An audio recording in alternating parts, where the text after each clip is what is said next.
Hello everyone, welcome to Pharmarocks YouTube channel. Pharmarocks के YouTube educational channel में आपका स्वागत है। आज के वीडियो लेक्चर में हम डिटेल में स्टडी करेंगे नाइटफॉल के बारे में, कि जिसको हम स्वप्न दोष भी कहते हैं, और ये होने के कारण क्या होते हैं, लक्षण क्या होते हैं और कैसे हम ये कंडीशन का इलाज कर सके, तो उसके डिटेल स्टडी करते हैं आज के लेक्चर के अंदर। तो नाइटफॉल के बारे में ऐसे कहा जाता है कि अगर आपको सप्ताह में 2 से 3 बार होता है तो ये एक सामान्य कंडीशन है और यह वास्तव में स्वस्थ यौन अंगों का एक संकेत माना जाता है। मतलब कि अगर आपको वीक में 2 या 3 बार नाइटफॉल होता है तो उसको कहा जाएगा कि आपके जो सेक्सुअल ऑर्गन्स है वो काफ़ी हेल्दी है और वो अच्छे से अपना काम कर रहे हैं। तो डिटेल में सीखते हैं नाइटफॉल के बारे में। तो expert lecture by Amar sir, assistant professor and founder of Pharmarocks. Thank you for being Pharmarocks family. Updated रहिए फार्मर नॉलेज के साथ। सीखे बीमारियों के बारे में, उनके उपचार के बारे में, जैसे आज हम यहाँ पे नाइटफॉल के बारे में सीखेंगे, ऐसे डिटेल में सीखे अलग अलग बीमारियों के बारे में, उनके उपचार के बारे में मेडिसिन कोर्स के अंदर। तो ये कोर्स एक्सेस करने के लिए हमें व्हाट्सएप करें 9016312020 पे। हमारी एक और चैनल है मनोरंजन के लिए, उसको भी सब्सक्राइब करें, जिसका नाम है हॉलीवुड टू हिंदी एक्सप्लेन, और लिंक आपको डिस्क्रिप्शन बॉक्स में मिल जाएगी। तो अब समझिए नाइटफॉल क्या है। तो नाइटफॉल मतलब कि ऐसी कंडीशन की जिसके अंदर पुरुषों के अंदर इजैक्यूलेशन होता है, मतलब कि स्पर्म्स रिलीज होते हैं, और महिलाओं में जो है वो वजाइना में से डिस्चार्ज बाहर आता है कि जब वो सोए हुए होते हैं। तो यहाँ पे आप खास आपको समझना है कि चाहे आप दिन में सोए हैं या फिर आप रात में सोए हैं, तो ऑटोमेटिकली आपके जो है वो स्पर्म्स रिलीज होते हैं या फिर वजाइना में से जो है वो डिस्चार्ज बाहर आता है। तो ऐसी कंडीशन को हम नाइटफॉल की कंडीशन कहते हैं। और इसका दूसरा एक नाम है, वो है नॉक्टर्नल इमिशन भी उसको कहा जाता है, या फिर कुछ जगह पे आप उसको वेट ड्रीम्स भी बुलाते हैं, कि जिसको सिंपली हम हिंदी में स्वप्न दोष भी कहते हैं। और ये चाहे आप दिन में सोए हो या फिर रात में सोए हो, तो उस वक्त ये प्रोसेस हो सकती है। तो जैसे भी किसी पर्सन की ग्रोथ होती है, मतलब कि आप एडल्ट होते जाते हैं, एडोलसेंट पीरियड में होते हैं, और आपके शरीर के अंदर हार्मोनल चेंजेस होते हैं, जैसे कि जो सेक्स हार्मोन्स होते हैं उनकी मात्रा आपके शरीर में जो है वो धीरे धीरे इंक्रीज होती जाती है। एडोलसेंट पीरियड से आप गुजर रहे हैं और आपके सेक्सुअल ऑर्गन्स भी ग्रोथ कर रहे हैं, तो उस वक्त ये एक कॉमन रीज़न बनता है नाइटफॉल। तो नाइटफॉल ना ही कोई बीमारी है, ना ही कोई विकार है कि जिससे आप कोई बहुत ज़्यादा टेंशन लो या फिर उसके बारे में कोई आप फिक्र करो। कि जब आपका नाइटफॉल वीक में 2 से 3 बार जितना होता है तो वो एक नॉर्मल कंडीशन मानी जाती है, और ये एक फिजियोलॉजिकली नॉर्मल कंडीशन कही जाती है कि जब भी आपके रिप्रोडक्टिव ऑर्गन्स के अंदर इस तरह के जो डिस्चार्ज होते हैं वो एक्सेसिव हो जाते हैं, तो वो ऑटोमेटिकली जो है वो शरीर में से बाहर निकल जाते हैं। जैसे कि हम ऑटोमेटिकली हम सोए होते तब हमारे ब्रीथिंग चालू होता है, हमारा डाइजेशन होता रहता है, यूरिन फॉर्मेशन की भी प्रोसेस होती रहती है, उसी तरह से सीमेन भी बनता रहता है। और अगर सीमेन काफ़ी एक्सेसिव बन गया है तो वो आपके शरीर में से नेचुरली ही रिलीज़ हो जाता है, तो वो एक नॉर्मल कंडीशन है। तो हम 2 तरीके से उसको कैटेगराइज कर सकते हैं नाइटफॉल को, कि एक जो है वो नॉर्मल टाइप का नाइटफॉल है कि जो हफ्ते में 2 से 3 बार आपको होता है, और ये एक नेचुरल प्रोसेस है कि जो वेस्ट सीमेन होता है या फिर जो एक्सेसिव सीमेन आपके शरीर में बना है, तो वो एक्सेसिव सीमेन आपके रिप्रोडक्टिव ऑर्गन्स में से जो वो नेचुरली रिलीज़ हो जाते हैं। बिकॉज ये जो सीमेन बनने की जो प्रोसेस है वो नेचुरल है, और डेली बेसिस पे ये सीमेन जो है वो आपके शरीर में बनता रहता है। जैसे कि हमें पसीना आता है, जिस तरह से हमारे शरीर के अंदर यूरिन का फॉर्मेशन होता है, रेड ब्लड सेल मतलब कि हमारे खून जैसे हमारे शरीर में डेली बनता रहता है बोन मैरोस के अंदर, उसी तरह से रिप्रोडक्टिव ऑर्गन्स जो होते हैं वो सीमेन भी बनाते हैं। तो जब उसकी मात्रा बहुत ज़्यादा बढ़ जाती है, एक्सेसिव हो जाता है, तो वो नेचुरली आपके शरीर में से रिलीज़ होता है, और वो समझो कि वीक में 2 से 3 बार होता है, तो उसको हम कहते हैं नॉर्मल। तो इसके बारे में कोई टेंशन लेने की ज़रूरत नहीं है, नथिंग टू वरी, कि अगर आपको 2 से 3 बार जितना नाइटफॉल होता है हफ्ते में। बट एक्सेसिव नाइटफॉल हम कौन सा कहेंगे, कि एक्सेसिव नाइटफॉल मतलब कि आपको डेली नाइटफॉल होता है जब भी आप सोते हैं, कि चाहे आप दिन में सोए हो या फिर रात में सोए हो, तो उसको हम कहेंगे कि एक्सेसिव आपको नाइटफॉल हो रहा है। और वीक में 5 बार या फिर वीक में 7 बार जितना आपको एक्सेसिव नाइटफॉल हो सकता है, या फिर महीने में 15-20 बार या फिर उससे भी ज़्यादा आपको नाइटफॉल हो रहा है, तो उस वक्त कुछ डायग्नोसिस करने की ज़रूरत है, या फिर कुछ जो रीज़न्स है वो जानने की भी ज़रूरत है। तो वीडियो के बीच में आपको बता दूं कि हमारे सेकंड चैनल को सब्सक्राइब करके ज़रूर से सपोर्ट करें, लिंक डिस्क्रिप्शन बॉक्स में मिल जाएगी। तो अब जानिए रीज़न्स। तो सबसे पहला रीज़न है कि अगर कोई बहुत ही कम मात्रा में हस्तमैथुन करता है, मतलब कि लेस फ्रीक्वेंट मास्टरबेशन है आपके लाइफ में, तो उसके कारण भी क्या होता है कि जो रिलीज़ होते हैं स्पर्म्स या फिर जो आपके सीमेन रिलीज़ होता है वो बहुत ही कम हो जाता है या फिर ज़ीरो हो जाता है। तो उसके कारण बॉडी जो है वो नेचुरली कई बार आपका सीमेन जो है वो आपके शरीर में से बाहर निकलती है। तो ये एक पहला रीज़न है नाइटफॉल का। सेकंड रीज़न है कि एब्सेंस या फिर लेक ऑफ सेक्सुअल एक्टिविटी, कि अगर आपके लाइफ में कोई सेक्सुअल एक्टिविटी ही नहीं है, बट साथ ही जो आपके शरीर का जो रिप्रोडक्टिव सिस्टम है वो सीमेन का फॉर्मेशन तो करता ही है, तो जब वो एक्सेसिव मात्रा में बन जाता है शरीर में, मतलब कि बनता ही जाता है, तो जो एक्सेसिव जो रहता है या फिर जो वेस्ट होता है वो आपके शरीर में से नेचुरली बाहर निकल सकता है। तीसरा रीज़न है कि अगर आप बहुत ज़्यादा अमाउंट में सेक्सुअल कंटेंट जो है वो देखते हैं या फिर उसके रिलेटेड कुछ पढ़ते हैं या फिर आपके आसपास कुछ इस तरह से सेक्सुअल कंटेंट आप नोटिस कर दे, तो उसके कारण भी आप समझो कि उसके बारे में ज़्यादा सोचते रहेंगे, और जब आप सोचते हैं तब आपके दिमाग में उस तरह की चीज़ें जो वो चलती रहती है और एक नेचुरली एक रिलीज़ हो सकता है आपके डिस्चार्ज का कि जब आप सो जाते हैं। चौथा है फिजिकल इनएक्टिविटी, कि आप फिजिकली बहुत ही इनएक्टिव रहते हैं, तो भी एक रीज़न बनता है नाइटफॉल का। पांचवा रीज़न है कि अगर आप सोते हैं उस वक्त आपका जो ब्लेडर है वो काफ़ी फुल है, मतलब कि आपको यूरिनेशन के लिए जाना है बट आप बिना यूरिनेशन किए ही फुल ब्लेडर के साथ सो जाते हैं, तो उसके कारण कई बार आपको नाइटफॉल का प्रॉब्लम हो सकता है। छठा एक रीज़न है कि आपके जो जेनिटल्स, मतलब कि आपके जो रिप्रोडक्टिव ऑर्गन है उनमें बहुत ज़्यादा स्टिमुलेशन है, एक्सेसिव स्टिमुलेशन है, तो वो भी एक रीज़न बनेगा नाइटफॉल के लिए। सातवां रीज़न देखिए कि अगर आप कोई ऐसे सप्लीमेंट्स ले रहे हैं, खासकर जो सेक्स हार्मोन्स के जो सप्लीमेंट्स होते हैं, कि लाइक आप टेस्टोस्टेरोन के सप्लीमेंट्स ले रहे हैं, दूसरे कोई सेक्स हार्मोन के आप सप्लीमेंट्स खा रहे हैं, तो उसके कारण कि जैसे आप ऑक्सीटोसिन के सप्लीमेंट्स बहुत ज़्यादा ले रहे हैं, टेस्टोस्टेरोन के आप सप्लीमेंट्स ले रहे हैं, तो उसके कारण भी आपको जो है वो नाइटफॉल हो सकता है। आठवां रीज़न देखें तो आपके मसल्स जो है वो काफ़ी वीक है, तो उनके कारण भी नाइटफॉल हो सकता है। इनएडिक्वेट इजैक्यूलेशन, मतलब कि इजैक्यूलेशन आपका सही से नहीं होता, डिस्चार्ज आपका समझो कि कोई सेक्सुअल एक्टिविटी के दौरान सही से नहीं होता, तो जब आप सो जाते हैं तो वो जो स्पर्म्स रिलीज़ नहीं हुए वो सोते समय आपके शरीर में से बाहर निकल जाते हैं। 10वां रीज़न है ओबेसिटी, के कुछ लोगों को ओबेसिटी के कारण भी नाइटफॉल देखने को मिलता है। अगर आपकी लाइफ में स्ट्रेस या फिर डिप्रेशन है, एंजाइटी जैसा है, फिर ये एक आपके सेक्सुअल ऑर्गन्स के फिजियोलॉजी के रिलेटेड है, एनाटॉमी एंड फिजियोलॉजी के रिलेटेड के, जिसमें आपका जो प्रोस्टेट है वहाँ पे एनलार्जमेंट होता है या फिर वहाँ पे कोई इन्फेक्शन के कारण सूजन देखने को मिलती है, कि जिसको प्रोस्टेट ग्लैंड का इन्फेक्शन और इन्फ्लेमेशन कहा जाता है।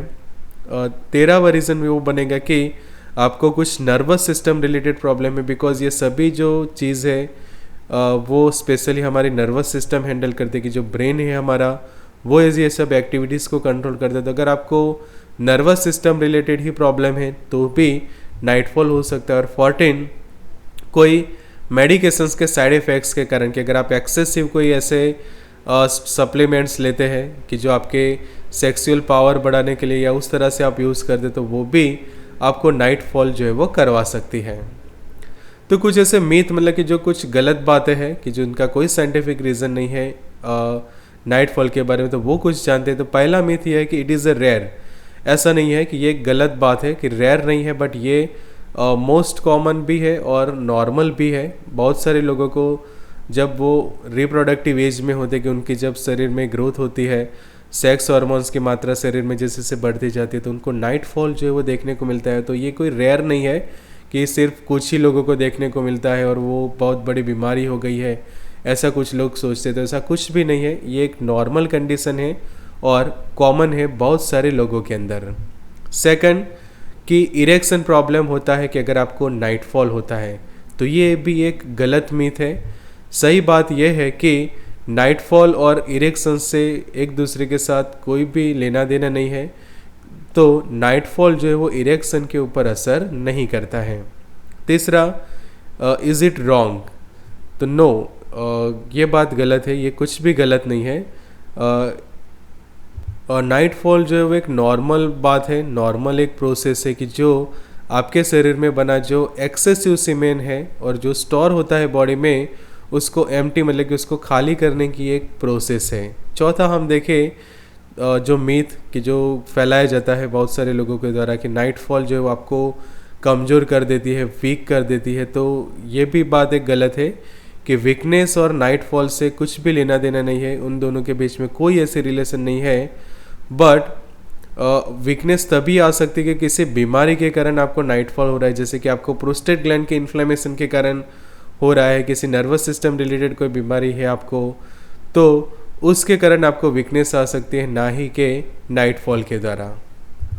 पांचवा मिथ ये है कि ये भी एक गलत बात फैलाई जाती है लोगों के द्वारा कि नाइटफॉल जो है वो आपके स्पर्म काउंट रिड्यूस कर देता है। तो ये भी एक गलत बात है कि नाइटफॉल के कारण आपके स्पर्म काउंट कम नहीं होते, बट अगर आपको आपके रिप्रोडक्टिव ऑर्गन्स में कोई इंजरी होती है, वहाँ पे कोई सूजन है, तो आपके स्पर्म काउंट जो है वो कम हो सकता है, या फिर आपके शरीर के अंदर सेक्स हार्मोन्स की मात्रा कम है तो भी आपके स्पर्म काउंट डिक्रीज हो सकते हैं, या फिर किसी ऐसे न्यूट्रिशंस या फिर विटामिन्स के डेफिशिएंसी की जो ज़रूरी होते हैं प्रॉपर स्पर्म्स के हेल्दीनेस के लिए, उसकी कमी है तो आपको स्पर्म काउंट डिक्रीज होगा, ना कि नाइटफॉल के कारण। तो ये कम्प्लीटली गलत एक मीथ फैलाया जाता है कि नाइटफॉल रिड्यूस करता है स्पर्म काउंट। तो स्पर्म काउंट और नाइटफॉल को भी कोई रिलेशनशिप नहीं है।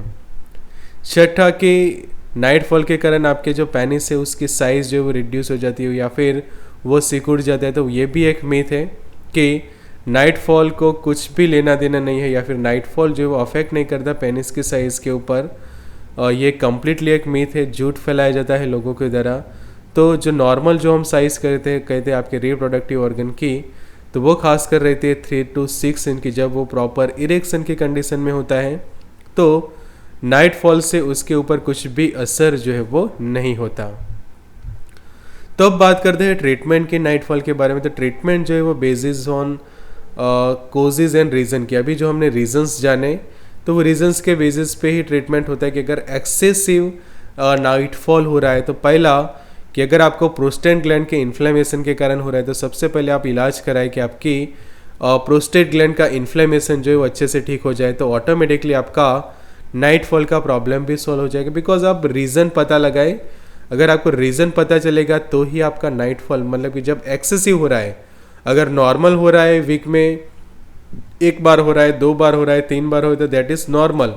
बट डेली हो रहा है, एक्सेसिव हो रहा है, तो उस वक्त आपको डायग्नोसिस कराने की ज़रूरत है और सही से इलाज। तो सबसे पहला रीज़न एक ये कि प्रोस्टेट ग्लैंड के कारण हो रहा है, उसके सूजन के कारण, तो उसका आप इलाज कराए तो ऑटोमेटिकली नाइटफॉल भी ठीक हो जाएगा। फिर आप रिड्यूस कर दें जो सेक्स हार्मोन के जो मेडिकेशंस ले रहे हैं। तो कई बार क्या होता है कि बहुत ज़्यादा समझो कि मात्रा बढ़ जाती है सेक्स हार्मोन्स के शरीर के अंदर, तो उनके कारण भी नाइटफॉल होता है। तो आप ये खास ध्यान रखें कि ओवरडोज में या फिर एक्सेसिव यूज़ ना करें ऐसे मेडिकेशंस का। तो ये एक ट्रीटमेंट का ऑप्शन है या फिर प्रिवेंशन है कि रिड्यूस कर दे सेक्स हार्मोन्स के जो मेडिकेशंस है उसको लेना। तीसरा, अगर आपको ओबेसिटी के कारण हो रहा है तो आपको आपका जो BMI है वो नॉर्मल की रेंज में लेना चाहिए, कि जिससे स्पेशली आपको बॉडी वेट जो है वो कम करना चाहिए, कि आपका वज़न कम करना चाहिए, और वज़न कम करेंगे तो ऑटोमेटिकली आपका BMI नॉर्मल की रेंज में आएगा, और अगर नाइटफॉल ओबेसिटी के कारण हो रहा है तो वो आपका ट्रीट हो जाएगा। फिर जब आप सोते हैं तो सोने से पहले कुछ ऐसी अच्छी बुक्स या फिर किताबें आप जो पढ़ सकते हैं, ऐसे कुछ अच्छे कंटेंट भी देख सकते हैं आपके मोबाइल के अंदर, कि जो कुछ मोटिवेशनल हो, अच्छी आपको एडवाइस देने वाली कुछ बुक्स हो या फिर कुछ ऐसे वीडियोस हो, वो आप सोने से पहले देख सकते हैं।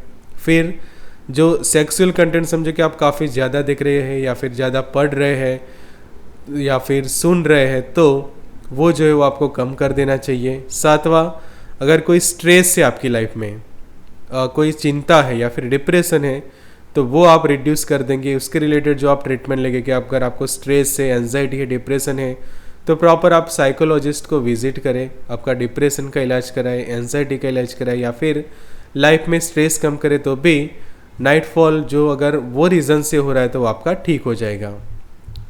फिर जो ट्रीटमेंट है वो बेसिस ऑन जो हम कह रहे हैं, तो सातवां एक ऑप्शन है योगा आप कर सकते हैं रेगुलर बेसिस पे, मेडिटेशन भी आप कर सकते हैं। फिर जो होली बुक्स आती है वो आप पढ़ सकते हैं कि आप आपके धर्म के अकॉर्डिंग टू, आपके मज़हब के अकॉर्डिंग टू आप जो अच्छी किताबें हैं होली बुक्स से उनको पढ़ें, तो जिससे आप जो है वो अपना माइंड जो है वो प्रॉपर कॉन्सेंट्रेट कर सकते हैं अच्छी चीज़ों की ओर। फिर आपको अच्छी नींद लेनी चाहिए, एटलीस्ट 8 घंटे की आपको नींद लेनी चाहिए कि जिससे आपका ये प्रॉब्लम ना हो। फिर ऐसे कंटेंट को देखना बंद कर दे कि जो आपके माइंड को डिस्ट्रैक्ट करते हैं, मतलब कि ऐसी सामग्री देखने से बचे जो आपके दिमाग को विचलित करती है। मेडिसिन की हम बात करें तो ओवरऑल हेल्थ के लिए आप मल्टीविटामिन या फिर मल्टी मिनरल्स खा सकते हैं कि अगर आपको ये प्रॉब्लम हो रहा है कि एक्सेसिव नाइटफॉल का प्रॉब्लम है और उनको वीकनेस जैसा कोई पर्सन फील कर रहा है, तो उस वक्त वो मल्टीविटामिन या फिर मल्टी मिनरल्स भी ले सकता है उसके रीजंस के साथों साथ। फिर अगर आपको न्यूरॉन्स में प्रॉब्लम है तो न्यूरॉन्स के हेल्दीनेस के लिए भी जो मल्टीविटामिन मल्टी मिनरल्स आते हैं, तो उसके रिलेटेड हमने ऑलरेडी वीडियोस बनाए हैं आपके लिए कि जो 5 बेस्ड मल्टीविटामिन्स कौन से हैं, मल्टी मिनरल्स कौन से हैं, तो वो आप वीडियो ज़रूर से देख सकते हैं। लिंक हम आपको डिस्क्रिप्शन बॉक्स में दे देंगे। फिर स्लीप एंड वेलनेस के मेडिसिन, बिकॉज कई बार कुछ लोगों की नींद जो है वो प्रॉपर नहीं होती, तो उस कारण भी कई बार ये प्रॉब्लम हो सकता है। तो हर्बल या फिर एलोपैथी मेडिकेशंस जो आती है अच्छी नींद के लिए वो आप यूज़ कर सकते हैं, तो उसके ऊपर भी हमारा वीडियो है, वो आप देख सकते हैं। फिर अगर स्ट्रेस है, डिप्रेशन है, तो उसके लिए आप एंटी डिप्रेशंस यूज़ करें। फिर प्रोस्टेट ग्लैंड का कोई प्रॉब्लम है, उसका इन्फ्लेमेशन है, सूजन है, इन्फेक्शन है, तो उसकी प्रॉपर आपको ट्रीटमेंट लेनी चाहिए। और एक लास्ट एडवाइस ये रहेगी कि जो मीथ फैलाए जाते हैं, झूठ फैलाए जाते हैं, उन पे कभी भी यकीन ना करें और आपके जो पैसे हैं वो वेस्ट ना करें। बिकॉज बहुत सारे लोग जो है वो आपको कुछ ऐसे प्रोडक्ट बेचते हैं कि नाइटफॉल रोक जाएगा, नाइटफॉल से ये हो जाएगा, वो हो जाएगा, ये प्रोडक्ट ले लो, वो प्रोडक्ट ले लो। तो कुछ भी प्रोडक्ट इस तरह से परचेस करने की ज़रूरत नहीं है। आपके पैसे जो है वो वेस्ट ना करें और किसी भी ऐसे झूठ या फिर मिथ पे यकीन आप ना करें। तो ऐसे ही सीखे डिटेल में मेडिसिन कोर्स में किसी भी दवाई के बारे में, किसी भी बीमारी के बारे में डिटेल में, तो ये कोर्स एक्सेस करने के लिए हमें व्हाट्सएप करें 9016312020 पे, या फिर डायरेक्टली ऐप डाउनलोड करके भी ये कोर्स एक्सेस कर सकते हैं। हमारी सेकंड चैनल को भी सब्सक्राइब करें, हमें सपोर्ट करें, लिंक डिस्क्रिप्शन बॉक्स में मिल जाएगी। Good luck and all the best.